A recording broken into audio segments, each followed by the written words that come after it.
Hola, ¿qué tal? Dios te bendiga. Un abrazo fuerte desde República Dominicana. Soy el pastor Luis Alberto Paulino y quiero hacer una reacción bíblica a este video que vas a ver a continuación. Cuando yo me baje de la escalera, todo el que me trajo una ofrenda entregue. No me salga con cuentos de que dame una cuenta que Jehová me dijo que te mande algo. Yo no tengo cuenta. Hay cuartos, se fueron 17.500, 5.000 de gasoil, 5.000 en el rallador, 5.000 cambiándole de aceite premium. Y ni aceite ni rallador era esta vaina que iba a caer. Mañana facilito se va a reparar, pero no tenemos los cuartos. Y esos cuartos están aquí. Tráeme un canasto, no me traigas nada, tráeme mi saco. Vamos a recoger esos 17.000 pesos. El único que se va a ir sin cuarto de aquí para resolver ese problema. Más allá de la actitud que tuvo este pastor acá en esa especie de culto, la pregunta sería la siguiente: ¿está él en lo correcto? ¿Deben los predicadores o pastores cobrar por ministrar la palabra? Bueno, ¿qué vemos nosotros en las escrituras con relación a eso? Por ejemplo, si vamos a Primera de Timoteo, capítulo 5, versículo 18, leemos este verso allí que dice: pues la escritura dice, no pondrás bozal al buey que trilla, y digno es el obrero de su salario. Estas son palabras del apóstol Pablo en la primera carta a Timoteo. Si ampliamos un poquito más, palabras del apóstol Pablo también este mismo tenor, pero en primera a los Corintios capítulo 9, 7 al 16. Dice Pablo allí, hablando sobre el tema: ¿quién fue jamás soldado a su propia expensa? ¿Quién planta viña y no come de su fruto? ¿O quién apacienta el rebaño y no toma de la leche del rebaño? Digo esto solo como hombre, no dice esto también la ley. Porque en la ley de Moisés está escrito: no pondrás bozal al buey que trilla. ¿Tiene Dios cuidado de los bueyes o lo dice enteramente por nosotros?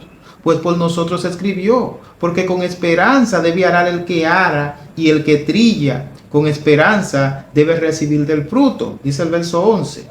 Si nosotros sembramos entre vosotros lo espiritual, es gran cosa si segaremos de vosotros lo material. Si otros participan de este derecho sobre nosotros, ¿cuánto más nosotros?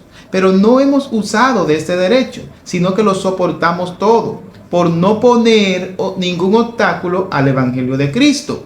¿No sabéis que los que trabajan en las cosas sagradas comen del templo, y que los que sirven en el altar, del altar participan? Así también ordenó el Señor a los que anuncian el evangelio que vivan del evangelio. Y dice el versículo 15 de esta porción: pero yo de nada de esto me he aprovechado, ni tampoco he escrito esto para que se haga así conmigo, porque prefiero morir antes que nadie desvanezca esta mi gloria.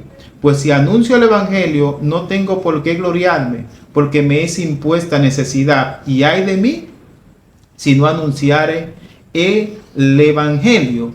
Lo primero es que en este pasaje Pablo reconoce que ciertamente los obreros son dignos de su salario, ¿verdad? Y que la escritura desde la ley hace énfasis en que el obrero tiene, como dice el verso 13, un derecho. Pablo dice acá que es un derecho. El versículo 13 dice: ¿no sabéis que los que trabajan en las cosas sagradas comen del templo, y que los que sirven del altar participan? Este es un derecho, ¿verdad? Y en el Antiguo Testamento, estos que servían del altar eran los sacerdotes. Los sacerdotes se encargaban de la administración del templo, ¿verdad?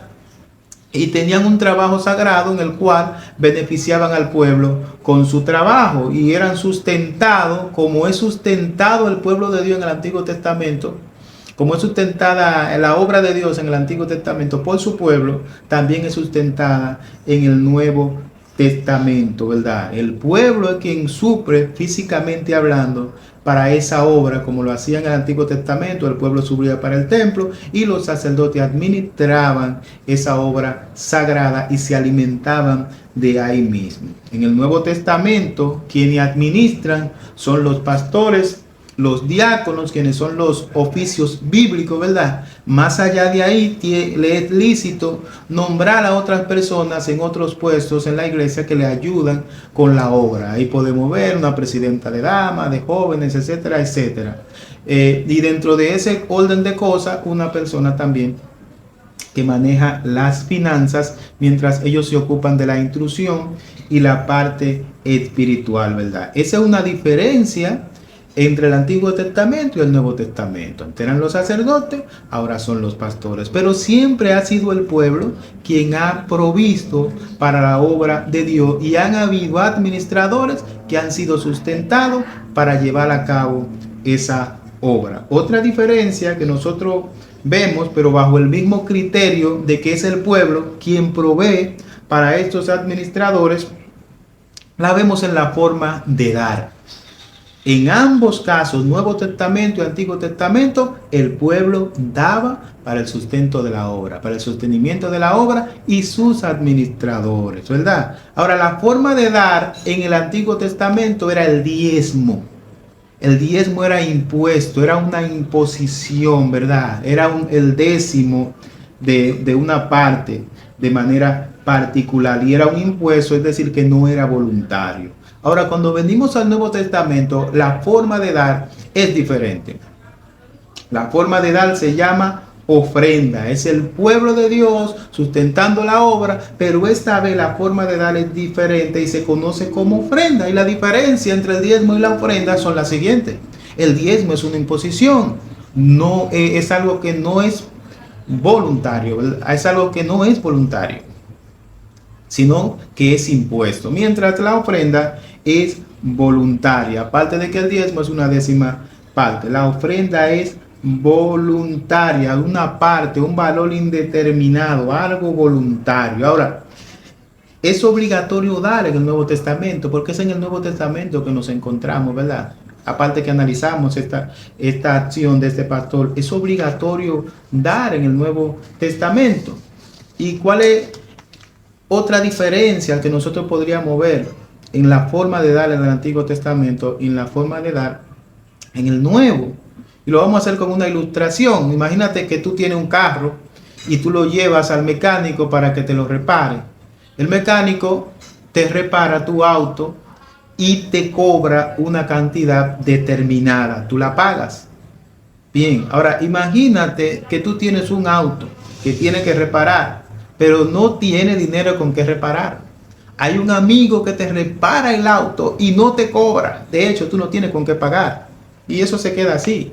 Pero tú quedaste muy agradecido y tú quieres de alguna manera compensar o mostrar tu agradecimiento a ese amigo que te arregló el auto aquella vez. Así que tú conseguiste algo y tú quieres agasajarlo con algo, ya sea con dinero, ya sea con un regalo, ya sea con algo físico. ¿Cuál es la actitud con la que tú vienes a traer ese regalo, a traer algo que tú le vas a dar a ese amigo? Bueno, no es una actitud de que tú vas a pagar y no tienes con qué pagar. Entonces, caramba, qué caro. No, la actitud es de agradecimiento. Tú lo haces con agradecimiento. Tú te estás desprendiendo de eso que tú posees, independientemente del precio, de lo que cuesta el trabajo que él hizo. Tú estás viendo lo que él hizo por ti en ese momento y tú quieres agradecerle, ¿verdad? No es una obligación lo que tú estás haciendo en ese momento. Él no lo está demandando de ti.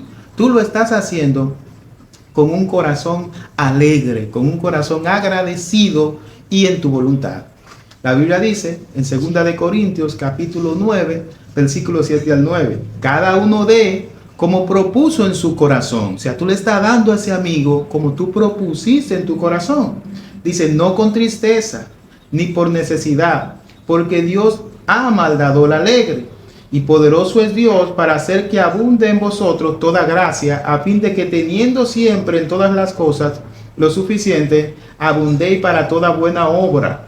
Como está escrito, repartió, dio a los pobres, su justicia permanece para siempre. La ofrenda es algo voluntario, a propósito de que ofrenda es lo que este pastor está pidiendo allí. Él está demandando ofrenda de esos feligreses que están allí. Y nosotros distinguimos algunos elementos en estos versículos. Los versículos 7 al 9 de 2 de Corintios capítulo 9. Lo primero es que el dador da conforme a su voluntad, no conforme a la voluntad del otro que le está demandando. No obligatorio, no con obligatoriedad. Tampoco da con tristeza, lo hace con alegría, y en consecuencia Dios ama a ese dador alegre, ¿verdad? Aquí vemos que ofrendar no es algo que se hace por manipulación, porque alguien nos manipule, porque alguien nos obligue, sino algo que hacemos por puro agradecimiento, y lo hacemos con un corazón agradecido. Alguien dijo que hay tres cosas que se parecen. Una es la limosna, otra es la propina y otra es la ofrenda. La limosna, cuando tú le das algo a alguien por lástima, por pena. Y la propina es cuando tú das de lo que te sobra. O sea, te sobró algo y se lo diste al mozo, a la persona que te atendió, pero eso fue lo que tú encontraste en tu bolsillo, lo que te sobró. Sin embargo, la ofrenda es algo que se da por agradecimiento. La ofrenda es algo que tú has propuesto en tu corazón. Es algo que tú, con un corazón alegre y con un corazón agradecido, has considerado dar a esa persona para mostrar con ese gesto agradecimiento, ¿verdad? Y cuando en el contexto de la iglesia hay quienes dan cuando pasan el saco de las ofrendas porque alguien lo está viendo. Dan con otra motivación, ¿verdad? Ay, me están viendo, déjame dar para que no vayan a decir tal cosa de mí. Sin embargo, en la doctrina de la prosperidad, las personas por lo regular dan porque entienden que van a recibir más, porque entienden que están sembrando. Y esa es la enseñanza que permite a estos maestros del Evangelio de la Prosperidad manipular a la gente para sacarle dinero. Manipular a los peligreses para sacarle dinero. Ven, siembra esto que Dios te va a dar más. Ven, siembra tu carro. Ven, siembra tu casa. Ven, da esto. Y lo que hay detrás de esta actitud con la que se está pidiendo allí no es más que esa. Tú estás dando para satisfacer las necesidades de él, pero en base a esa satisfacción, supuestamente, según esta doctrina, Dios te va a dar más. Ese es el engaño que nosotros vemos en las redes, y lo vemos en muchas personas, y lo vemos en muchos lugares, y vemos este mover de dinero. Mira como él dice: tráigame la vasija, tráigame el saco, lléneme lo que de aquí yo no voy sin ofrenda, qué tal cosa, y todo lo demás. Sin embargo, nosotros vemos a Pablo en este pasaje que nosotros veíamos al principio de